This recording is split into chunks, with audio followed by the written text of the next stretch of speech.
तुम्हारी सारी पीड़ा और तुम्हारे सारे कष्ट रात्रि में हमेशा के लिए दूर हो जाएंगे। प्रिय, तुम चिंता मत करो। युवती के मुख से अपने लिए प्रिय शब्द सुनकर थोड़ा ढांढस बंधा। पूछा, तुम्हारा नाम क्या है? युवती ने सिर झुकाकर धीरे से अपना नाम बतलाया, रत्नावली। मैंने रत्नावली को प्रसन्न करते हुए कहा, बड़ा ही सुंदर नाम है तुम्हारा, निश्चय ही बहुमूल्य रत्न हो तुम, इसमें कोई संदेह नहीं। मेरे बंधन खोल दो, मैं भागकर अपनी जान बचा लूंगा, मुझे मारकर भला क्या लाभ। तुम्हारा गुरु पागल है, शराबी है और ज्यादा कुछ नहीं। वो सपने देख रहा है त्रिकालज्ञ होने का। तुम क्यों फंस गई हो इस गुरु के चक्कर में? आओ भाग चलो मेरे साथ। तांत्रिक खोज नहीं पाएगा हम दोनों को, वह खोज लेगा। उसके पास तांत्रिक शक्ति है, मैं जानती हूं, तुम उसे नहीं जानते। रत्नावली का स्वर निराशाजनक था। थोड़ा ठहर कर बोली रत्नावली, तुम 200 वर्ष पूर्व भविष्य के प्राणी हो, मेरा काल यही है, मेरा तुम्हारा फिर क्या जोड़। इस बार उसके स्वर में अत्यधिक निराशा भरी उदासी थी। सुनो रत्नावली, मैंने धैर्य से समझाया, ये 200 वर्ष पूर्व की बात मुझे मूर्खतापूर्ण लगती है। माँ काली का उपासक मैं भी हूं, मेरे परिवार में भी परंपरागत रूप से तांत्रिक साधना चली आती रही है। त्रिकालज्ञ और त्रिकाल सिद्धि अपने स्थान पर ठीक है, लेकिन जिस तरीके से यह अघोरी तांत्रिक बलि देकर त्रिकाल सिद्धि प्राप्त करना चाहता है, वह सरासर मूर्खतापूर्ण कार्य है। ऐसा कोई विधान तंत्र में नहीं है रत्नावली। नहीं, यह सत्य है, युवती समझाने के स्वर में बोली। यह राजा चेत सिंह के ग्वालियर भाग जाने का समय है और तुम कहते हो कि अंग्रेज देश छोड़कर चले गए हैं। यहां अभी वे लोग हैं। यह तांत्रिक भूतकाल की सिद्धि प्राप्त कर चुका है, मैं जानती हूं। अब तुम्हारी बलि देकर भविष्य काल भी सिद्ध कर लेगा वह। तुम इतनी सुंदर हो, राजकुमारी जैसी लगती हो, तुमको तो किसी राजकुमार की बाहों में होना चाहिए। तुम क्यों अपना जीवन बर्बाद कर रही हो इस तांत्रिक की बातों में आकर?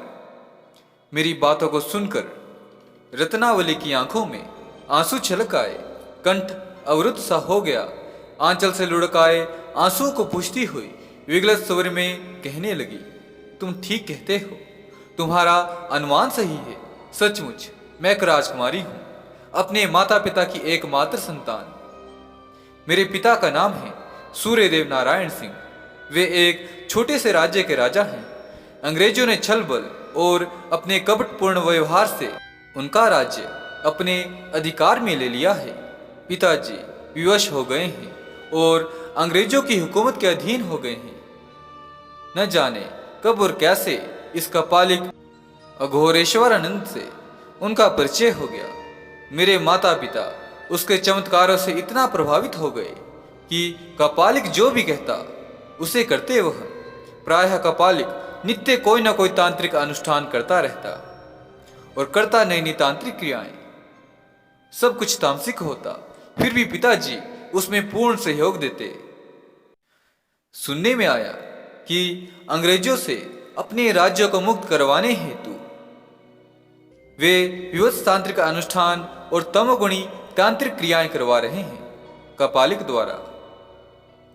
उनकी दृष्टि में वह पूर्ण सिद्ध बन चुका था, वह कपालिक। उस समय मेरी अवस्था 14-15 वर्ष की थी। एक दिन अचानक उस कपालिक की दृष्टि मुझ पर पड़ गई। इसे मेरा दुर्भाग्य ही कहा जाएगा। वह काफी देर तक अपलक देखता रहा मुझे और मेरे रंग रूप और सौंदर्य का रसपान अपनी आंखों ही आंखों में करता रहा। न जाने कब तक उसकी लाल लाल आंखों में वासना की स्पष्ट झलक दिखलाई दे रही थी। उस समय जिसे समझते देर ना लगी मुझे। पिताजी अपनी धर्मभीरुता के कारण इस नराधाम कपाली के चंगुल में बुरी तरह से फंस चुके थे। एक दिन अवसर देखकर पिताजी से कपालिक ने कहा, तुम्हारी कन्या रत्नावली क्षौरवय की अक्षता है। यदि तुम उसे धार्मिक दीक्षा देकर तांत्रिक अनुष्ठान करवाना चाहते हो तो निसंदेह आपका राज्य अंग्रेजों से मुक्त हो जाएगा और इसके अतिरिक्त उनके द्वारा अतिरिक्त जागीरें भी प्राप्त होंगी आपको। पिताजी ने सिर हिलाकर सहमति दे दी। मैंने इसका अपनी ओर से काफी विरोध किया, लेकिन माता पिता नहीं माने, बल्कि समझाते रहे तरह तरह के प्रलोभन देकर। उस समय मेरी उम्र ही क्या थी, एक अविकसित फूल थी। अनुभव भी क्या था मुझे, न के बराबर। कपाली का लंबा चौड़ा काला शरीर, कमर तक झूलती जटाएं, गले में कई तरह की मालाएं, कमर में लिपटी हुई काली लुंगी, चौड़े मस्तक पर भस्म का त्रिपुंड और गोल लाल टीका, हाथ में लंबे त्रिशूल के अलावा हाथ में नर कपाल, देखकर भयभीत हो जाना स्वाभाविक था मेरे लिए। राजमहल के ऊपर मोती महल था। उसी मोती महल को अपना साधना कक्ष बना लिया था कपालिक ने। पिताजी ने उसके लिए सब प्रकार की सुख सुविधाएं दे रखी थी। किसी वस्तु का कोई अभाव नहीं था। एक प्रकार से वह राजसी सुख और वैभव का आनंद ले रहा था। उस समय भैरवी दीक्षा का समय निश्चित हुआ। किसी अज्ञात भय से रोमांचित हो उठता था मेरा शरीर। कैसी होगी भैरवी दीक्षा, क्या क्या होगा उस समय, शंका कुशंकाओं से भर उठा था मेरा मन। वह अमावस्या का दिन, रात्रि का प्रथम प्रहर। मोती महल भेज दिया गया मुझे। स्वयं पहुंचाने आए थे मेरे माता पिता। कपालिक जैसे मेरी ही प्रतीक्षा कर रहा था। मेरे भीतर आते ही दरवाजा बंद कर दिया उसने। धड़क उठा मेरा हृदय एक बारगी। हे भगवान, अब कौन सा व्यवहार करेगा यह तांत्रिक। कमरे में तरह तरह का पूजा का सामान रखा हुआ था।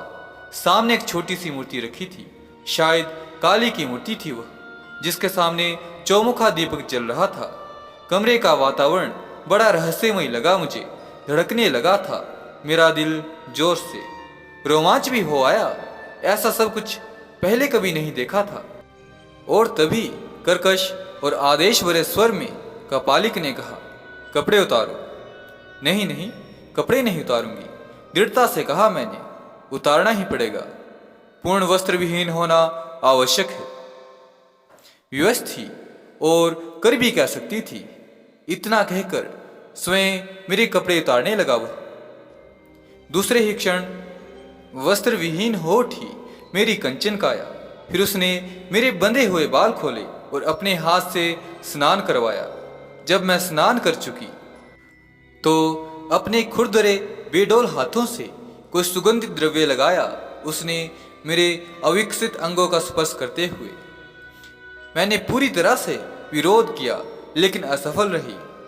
एक बार उसने मेरी काया को ऊपर से नीचे तक लाल लाल आंखों से देखा। उसकी आंखों की भाषा उस समय समझ ना सकी मैं। उसने आसन पर इसी अवस्था में बैठने का आदेश दिया। मैं बैठ गई चुपचाप। मेरा सारा शरीर सनसना रहा था उस समय।